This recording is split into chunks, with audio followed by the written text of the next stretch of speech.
Keep me in prayer as we go through here. That thing is still hanging in there, but we're going to get rid of it eventually. So what we're doing today, we're continuing onward. Very tentative schedule at this point. We'll see how far we get today. Today is very information dense. We may finish it up today. We may not. That's fine. I've got no timeline as to when to have to finish up. My tentative thought is continuing on today, probably wrap up next week, along with a short video clip that I've got that we're going to wrap up next week. The week after that, which I think is the 14th, 15th, whatever that is, I'm away at a scout camping trip, so I will have a video presentation for the lesson dealing with this topic. And then that following week, so calendar-wise, that's the easier way to actually look at the calendar. It would be the 22nd. The 15th, I will be away on the camping trip. The 22nd will be our open session in terms of questions and all of that stuff. So that way then for the 29th, we'll be going on to our next topic. As we've been going through our discussion of science in the Bible, what we're looking at today and then going into next week, really not, I don't want to say not an awful lot in the Bible, because it's not. Evolution is not in the Bible. But what we're going to try to do here in what we're looking at this week and next week, and it really is one of the best ways to be able to refute the evolutionists in their mindset about what is this thing, is to sort of turn their own arguments back on themselves, which is precisely what we're going to be looking at this week and next week. As we had looked at, and I sort of mentioned it last week, that with the second law of thermodynamics from physics, that every time you convert energy from one form to another, you lose some. The other way to talk about that is that the amount of chaos, the amount of disorder in a system always increases. There is an exception to that. I'll come back to that exception in a moment. The amount of disorder always increases. And yet, what evolution says is the exact opposite. That we're starting from chaos, that we're starting from disorder, from the Big Bang, and gradually becoming more and more and more and more and more organized. Can't happen. Doesn't work that way. I've been watching some videos on YouTube, Answers in Genesis and some other sources.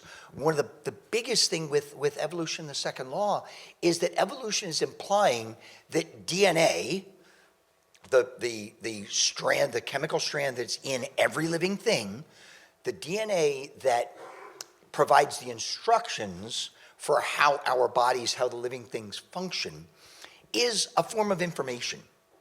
If you want to think of it as a computer program, that's what it is. It's a form of information to tell the cells, to tell the body how to do things, how to create different cells, how to create different proteins, how to create different chemical compounds, all those kind of things. All of that stuff is encoded in our DNA. It's information. What's truly interesting is information does not come from nowhere. Information has to have a source. What this is implying is that as we're getting more and more and more organized, that more and more and more information is being added to the DNA. That can't happen.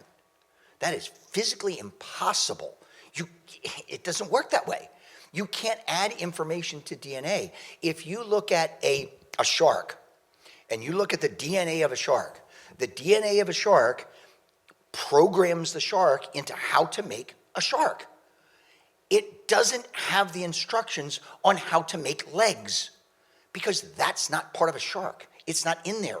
So how does, if we're talking about some kind of a swimming creature like a shark, like a fish, where did the information come from for that fish to start growing legs? It's not there. It doesn't work that way. We talked about the dinosaurs evolving into birds. Okay, cool. Dinosaur DNA, if you look at the DNA of a T-Rex, look in the DNA of a T-Rex, there is no information in the DNA of a T-Rex to make feathers. So where did that come from? No, it doesn't work that way. By evolution, the second law of thermodynamics is violated. Laws in science are the rules of the game, how the game is played, how God put the universe together from our mindset, and those things have to be obeyed all the time, everywhere, no exceptions. If they're not, they're no longer laws. We have never found any instance in which the second law of thermodynamics is violated. Can't happen. Now, I did mention that there is a way for things to become more organized. And it sort of goes back to my DNA thing. Systems can become more and more and more organized. But what do they have to have? An outside guiding influence. If I take that deck of cards and I throw that deck of cards up in the air, they scatter all over the floor. Cool. But if I did the same thing, if I told you to close your eyes, throw that deck of cards in the air, open your eyes, and they're all piled up, you're thinking one of two things. Magic, no. Or, while your eyes were closed, I went around and grabbed up all of those cards and organized them and piled up and set them there. I put organization into the system as an outside influence into the system.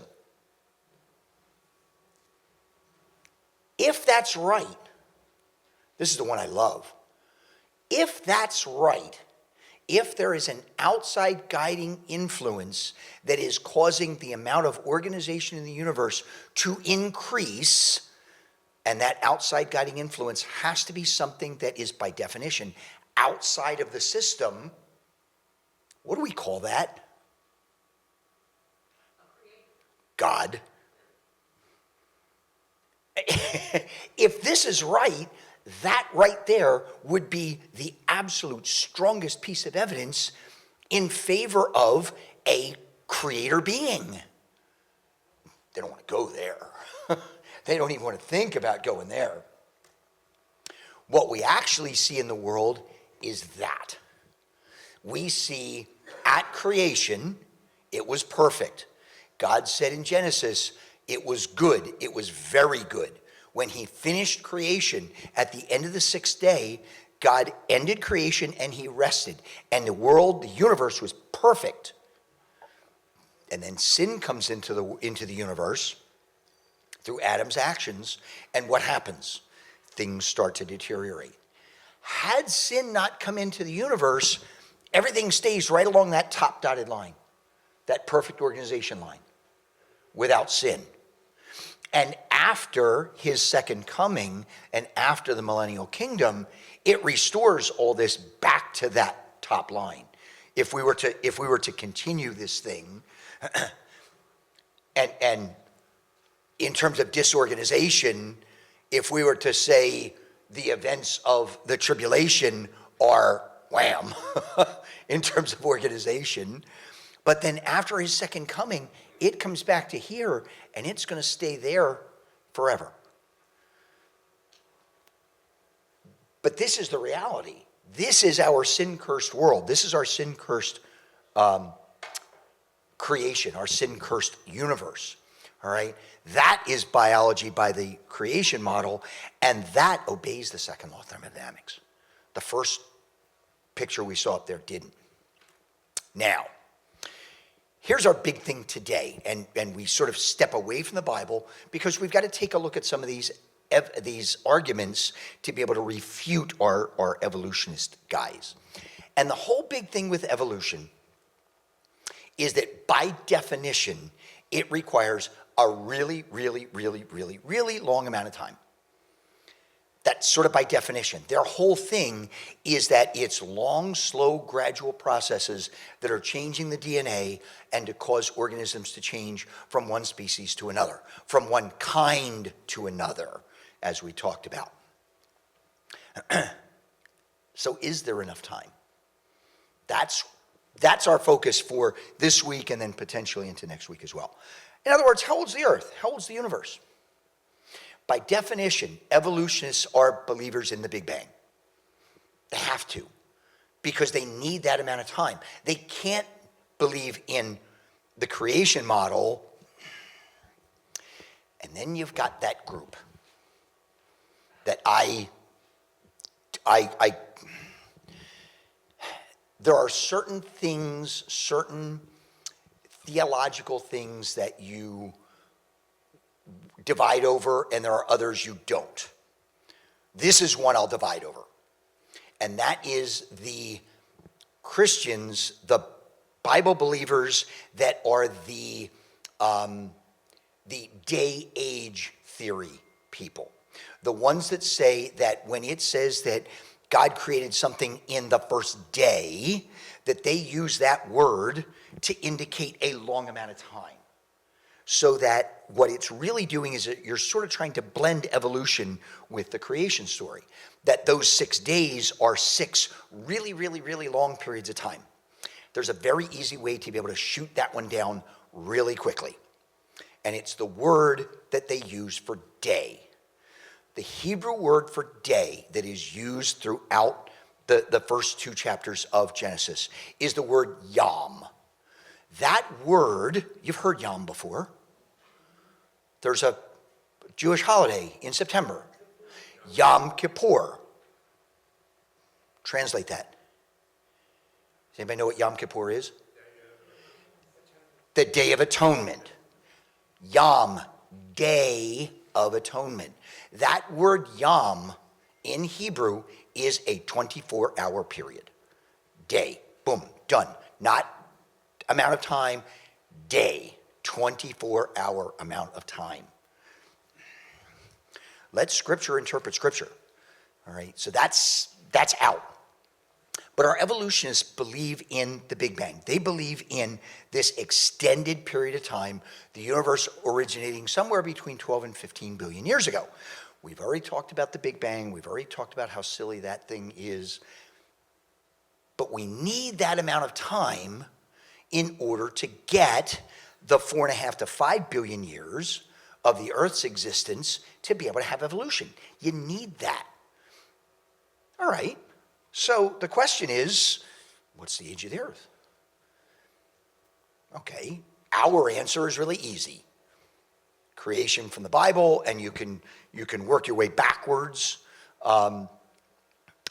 in the genealogies. Did anybody ever wonder why all those genealogies are in there? This one begat this one begat this one begat this one, and you sit there and you go, oh, why? And there, it's that combination, all right? It's showing that sequence of where Jesus came from, because a lot of those genealogies are exactly that, all right? But it's the time sequence. We can work it backwards. Now, there are some that work it backwards and get to an exact day, date, and time that God created the universe. I'm not going to go that far, but you can do that, and we have an age of the Earth. So what do and what I'm going to be doing in most of what we're looking at today is taking off my deacon hat, taking off my Christian hat, and I'm putting on I'm going to be an evolutionist hat, and try to prove to you the age of the Earth. Well, the method that is most used is something called radiometric dating. Now, radiometric dating, radioactive materials naturally break down from one material to another at a constant rate. That constant rate is something called the half-life. Only radioactive materials do that. Non-radioactive materials do not. So they talk about carbon dating. There are, and here we go. I told you it was sort of deep. There are different forms of carbon. They have different number of neutrons, extra particles in the nucleus. There's carbon-12, there's carbon-13, there's carbon-14. Carbon-12 is the overwhelming majority of the carbon that makes up organic material, living things. 14 is the one that's radioactive. That's the one that breaks down. That's the one that decays. Only inorganic material. There's other radioactive materials as well. Uranium and plutonium and all these radium, all these other radioactive materials. They gradually break down from uranium into other things, into other things, into other things, and finally break down to a final product. So you have what's called the mother element, uranium, and you have the daughter element, lead. And there's an amount of time it takes if you have a 1 pound chunk of uranium, and let's just say the half-life of uranium is 5 million years. What that means is that in 5 million years, half of that uranium will convert from uranium to lead. So if I've got a 1 pound block of uranium, in 5 million years, I'm still going to have a 1 pound block. Half of it's going to be uranium, half of it's going to be lead. And in another 5 million years, that half a pound of uranium, half of that is going to turn into lead.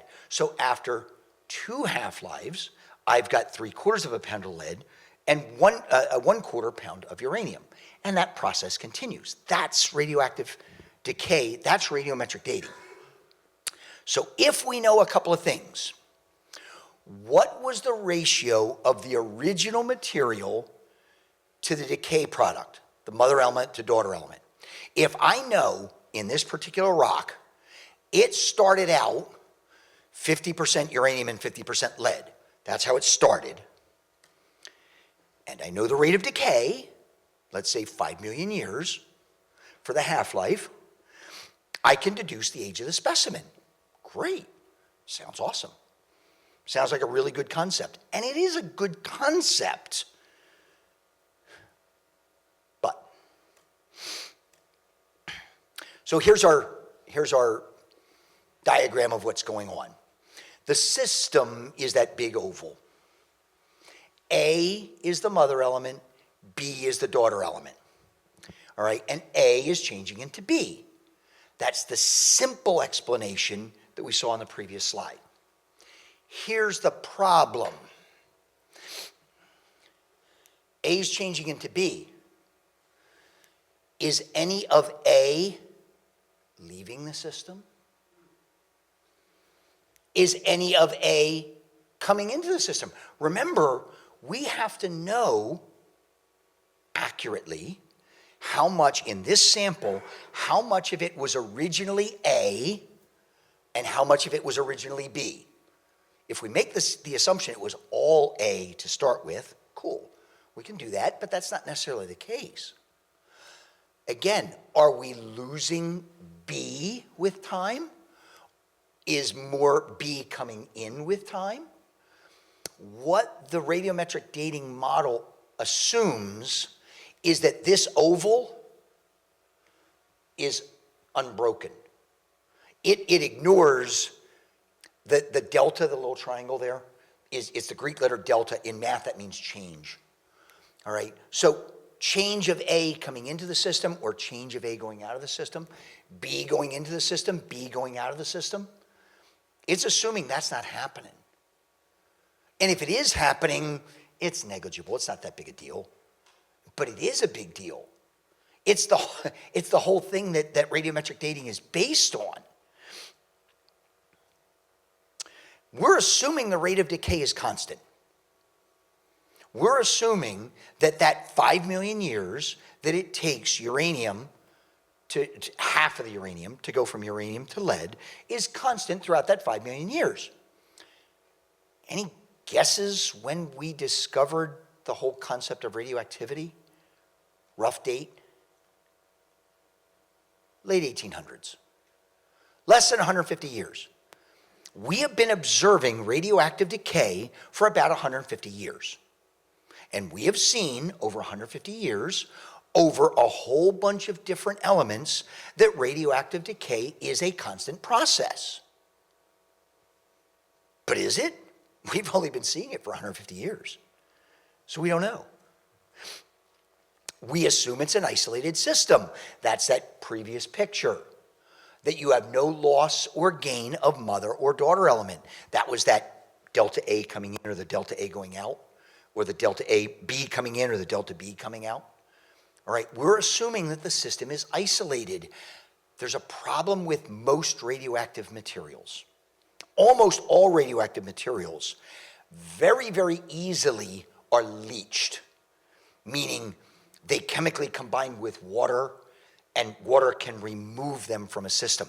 That's in some ways why radioactive material is so dangerous, because it can get into a water system, it can get into a water supply.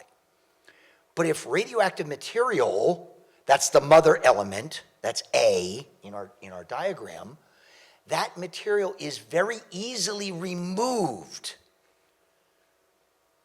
If you're artificially adding A to the system, it makes the system seem younger than it is. If you're artificially removing daughter element, it makes the system younger than it should be. But if you're artificially removing mother element, the radioactive element that we know happens, you get an artificially old assumption of how old a system is when you're using radioactive decay. No good, doesn't work. We have to assume that there's no daughter element, that there's no B element in that sample. Remember, the big assumptions we have to make are that we know the ratio of mother element to daughter element in the original sample. We don't know that. We weren't back there 5 million years ago, or 50 million years ago, or 100 million years ago, or a billion years ago. We weren't there. We have no idea. That one right there, we've got no clue whatsoever. And we have to assume that the original, that the specimen that we have is A plus B. Remember I said we had the 1 pound block?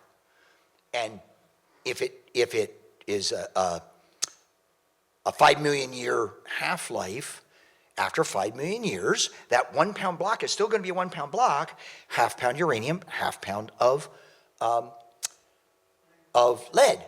We're making the assumption that that block hasn't been broken, or that nothing has removed anything from it. We don't know that. We have no clue. If and only if all 4 of those conditions are true, radiometric dating works. Remember I said in theory? The concept is a great one. The other problem is that, and we don't really go into an awful whole lot of this, the radiometric dating that you usually think of for organic material is carbon dating, carbon-14. The problem is carbon-14 has a half-life of somewhere in the 5 to 10,000 year range. So after, and let's use 10,000, we'll be generous. We'll give them the long amount of time. That 10,000 year half-life, in 10,000 years, you've got a half. In 20,000 years, you've got a quarter. In 30,000 years, you've got an eighth. In 40,000 years, you've got a 16th. The problem is you're talking about tens or hundreds of thousands of years. What evolutions are talking about are tens or millions of years, not tens or thousands of years. Radiometric dating, when you get past about 500,000 years, the ratios get so tiny you can't detect the ratios anymore. So carbon-14 dating, which is what we use for organic material, is only good for less than 1 million years old. And yet you're talking about things that are supposedly these hundreds of millions of years old. No good. It is obvious that radiometric methods may not be the reliable dating methods they are often claimed to be. Age estimates on a given geological stratum layer using different methods are often quite different, sometimes by hundreds of millions of years. There is no absolutely reliable long-time radiological clock. There are multiple kinds of radioactive materials, and therefore multiple different kinds of radiometric dating. And if you find a rock that's got multiple of these radioactive materials in them, you do the radiometric dating process, And one method says this rock is 5 billion years old, and the other one says that it's 200 million years old, and the other one says that it's 500,000 years old. Same rock. Oh, that quote, by the way, William Stansfield, he's an old Earth evolutionary geologist. They admit that they have a problem with their systems. They ignore it. They completely ignore the fact that it's there. They know there's a problem with their methodologies. They just don't have an answer for it. So they ignore it and just keep going. So what evidence is there for a young Earth? We're going to start here. We're going to finish this up next week. Again, what we have to do as we're going through this, we have to use the exact same standard. If we're going to compare apples to apples, we are going to do exactly that. We're going to compare apples to apples. You want to play this game, evolutionary geologist? Fine, we'll play your game. We are going to use the exact same standard that they use, and that is called uniformitarianism. That's the word I couldn't think of last week. Uniformitarianism. That is, again, most geologists are uniformitarians. That's not the Uniformitarian church down the street. It's the process of slow, gradual, continuous change. And that the same slow, gradual processes that we see today are the same slow, gradual processes that have happened back in the past. And the only assumption we can make is that whatever rate, and again, we sort of have to use that evolutionary thing, the radiometric dating thing, that the rate of those processes that are happening today are at least in the ballpark of that rate in the past. It's the only assumption we can make because we can't go back to the past and measure it. The same processes we see today have happened in the distant past. It rejects catastrophism, sudden changes. Okay. The Earth's magnetic field. The Earth has a magnetic field, right? Every Boy Scout knows that because you go out with a compass and you can find out which direction's north. Great. You know, the Earth's magnetic field is decaying. It's going away. It's getting weaker and weaker and weaker and weaker. Again, going by their evolutionary processes, the core of the Earth is a hot, molten blob of iron, nickel and iron. They're magnetic materials. It's that molten core that produces the Earth's magnetic field. The moon does not have a magnetic field. Compass doesn't work on the moon. Why? Again, going with their mindset, the moon is smaller. It started as this hot ball of metal and rock, and over time, a long period of time, it cooled off. Well, because the moon is smaller, it cooled off quicker. So the core of the moon is cold and solid, no magnetic field. The core of the Earth is hot and molten. We have a magnetic field. But what's the core of the Earth doing? Cooling off. And as it cools off, the magnetic field is weakening. If we go by the rate at which the Earth's magnetic field is weakening today, it means the Earth is about 10,000 years old. You got to sort of work it backwards. If it's getting weaker and weaker and weaker, and eventually it's going to be zero, we have to sort of work it backwards to a point where the magnetic field is so strong that anything metal is just going to go clunk and get stuck to the Earth's surface. We can't go that far. So to go back to a reasonable magnetic field strength, the Earth is only 10,000 years old. Sediment into the oceans from rivers. All right, when rivers flow, they cause erosion. And they carry material from highlands, from mountains, along the river and eventually out to the oceans. The Mississippi River Delta, the Nile River Delta, the Amazon Delta. Those deltas are the sediment material that has been deposited, being carried by rivers over an extended period of time. Well, again, if you work this backwards, and say, okay, given the amount of sediment that we've got out there now, and we sort of work it backward to a point where there's like minimal sediment, the Earth's about 30 million years old. Remember, evolutionists need billions, all right? They say the Earth is 4.5 to 5 billion years old. And yet that particular method dates the Earth to about 300 million years old. Remember we said that with radiometric dating, if you use different radioactive materials, you get different ages of the same sample? Well, I'm kind of doing the same thing. If I use different dating methods on the same sample, the Earth, I get different answers.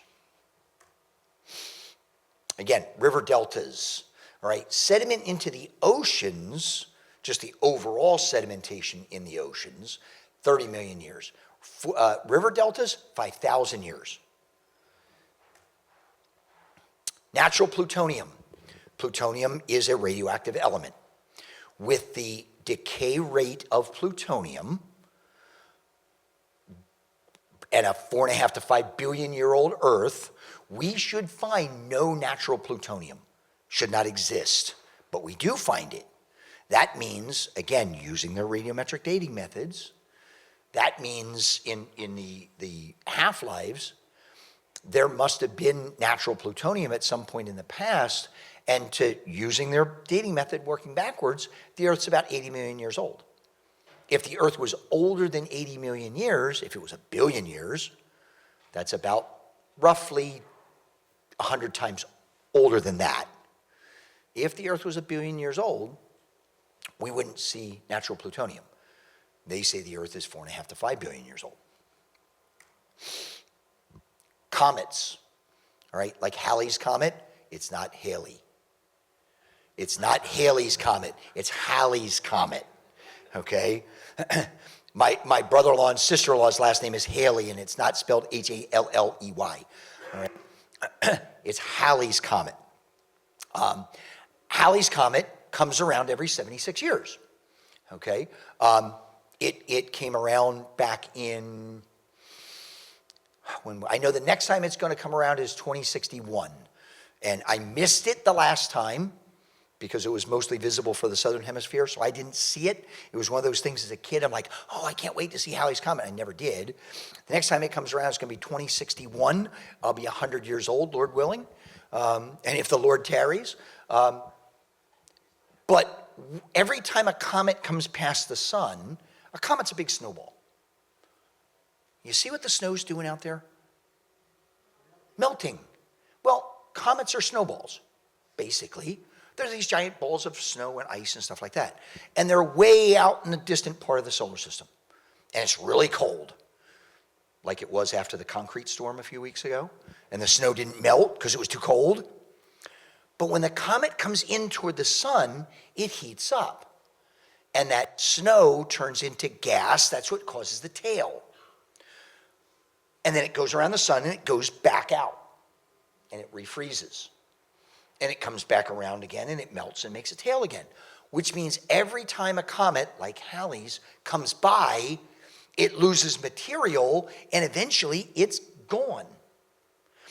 Well, short period comets, they decay, they go away by that process.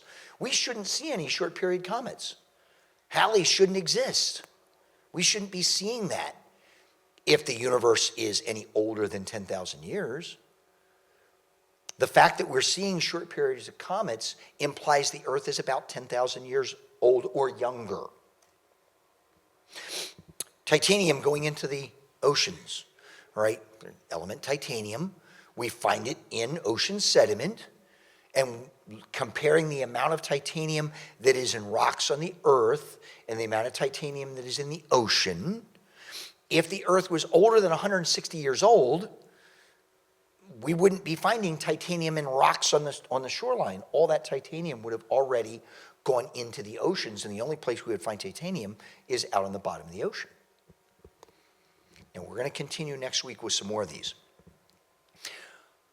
Remember we said that evolutionists are uniformitarians. They reject catastrophism,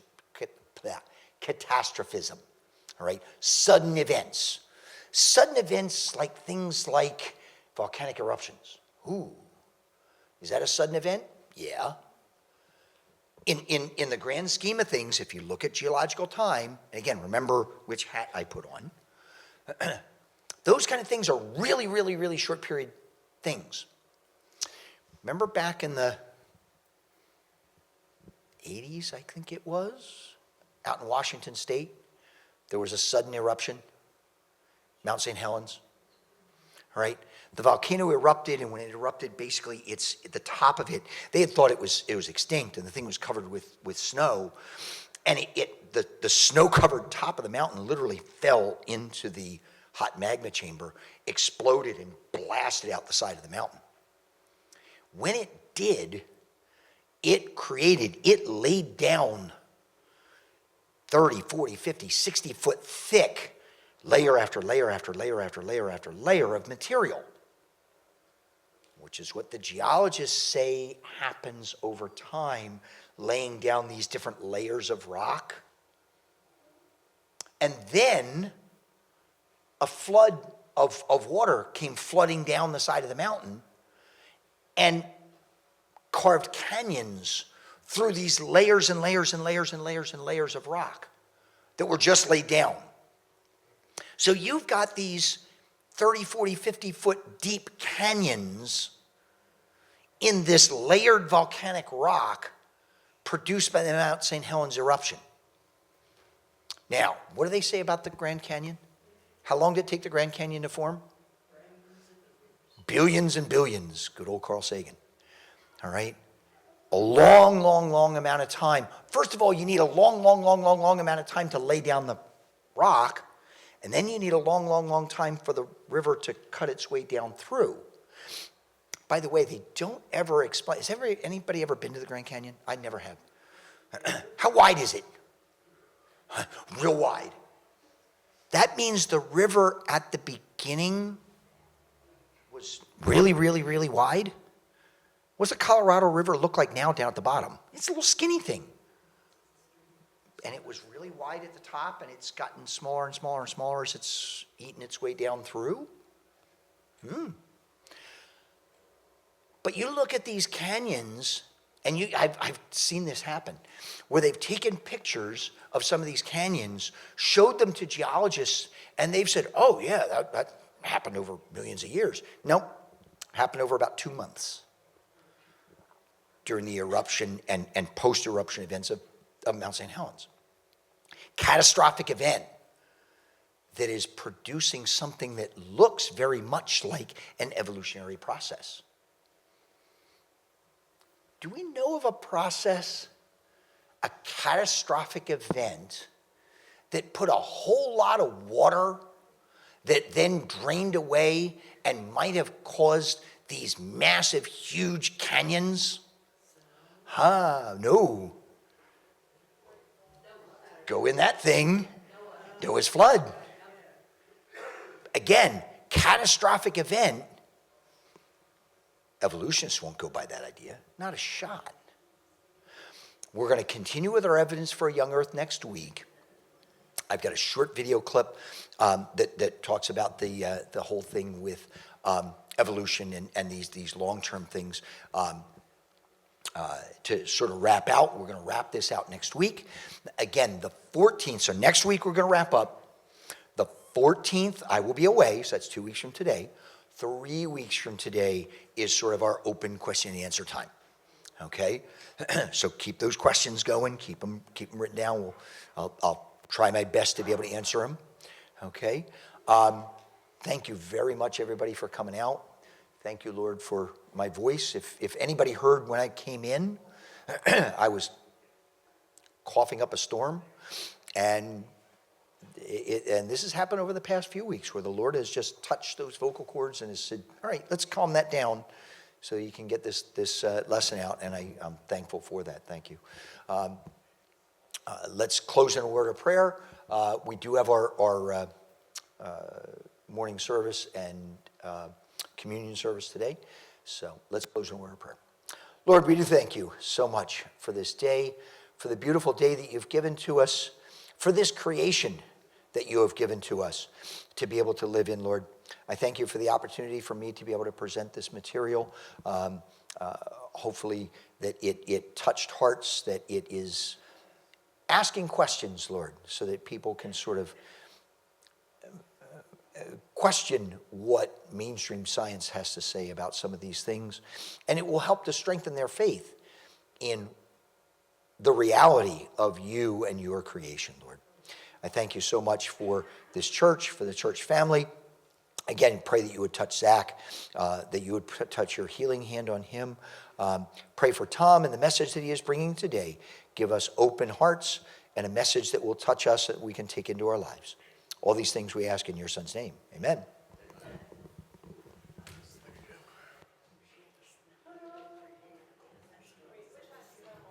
Huh? Oh, yeah, I got to put the other hat back on. Put the right hat on. All right. This stuff is harder to share. The right one.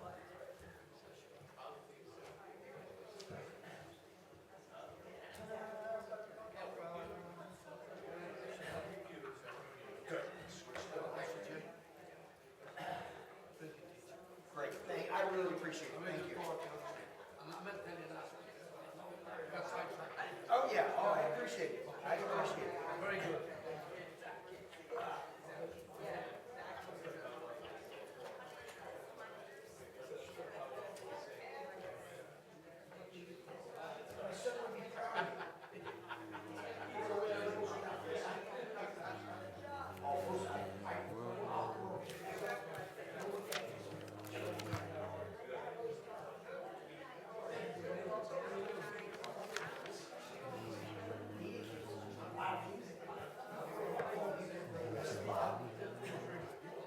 It's one of those things James has instilled in me.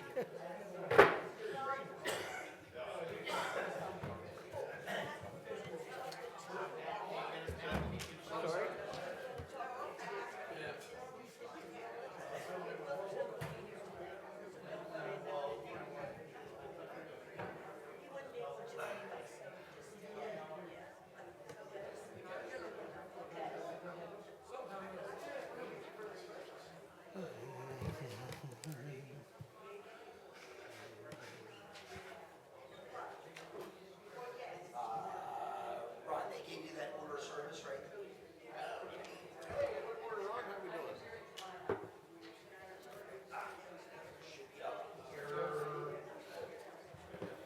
Yeah, there we go.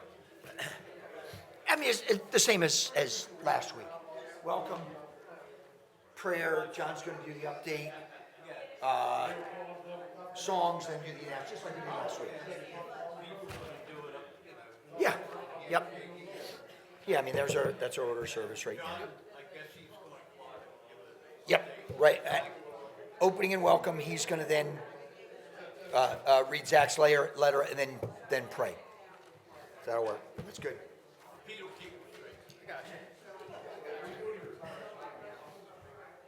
go by permission to him check it out of the way.